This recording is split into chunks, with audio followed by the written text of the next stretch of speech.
A group of World War II veterans showed up at the Aviation Museum with a restored plane, and to Homer's surprise, they all knew Abe. Turns out, they were his old war buddies. Abe wanted to go out drinking with them, but Homer shut him down. The way Homer treated Abe didn't sit well with the vets. That night, they showed up at the Simpsons' house ready to teach Homer a lesson, with their fists if needed, and dragged him to the retirement home. Abe finally told Homer how angry he really was, even though his dentures made it look like he was still smiling. The vets suggested the two do something to bond, but it was clear this father-son duo wasn't exactly functional. So they started with something simple, watching a movie. Of course, Homer wouldn't stop talking through the whole thing until he completely missed the movie. Midway through, Abe asked Homer to take him to the bathroom. Homer tried to refuse, but the vets wouldn't let him say no. That meant Homer missed even more, and he snapped at Abe afterward. So the vets decided it was time to show Homer something really important, like the lesson he needed right now.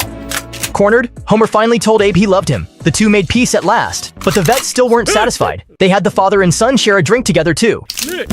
Later, when Abe saw Bart vaping just to impress a girl, he decided it was time to share a story of his own. Back in the day, Abe was a free spirit, a test pilot flying experimental planes. Shoo now! He met Homer's mom at a bar, though she was seeing someone else at the time. Abe got assigned to test a brand new military aircraft, but overheard it had serious problems.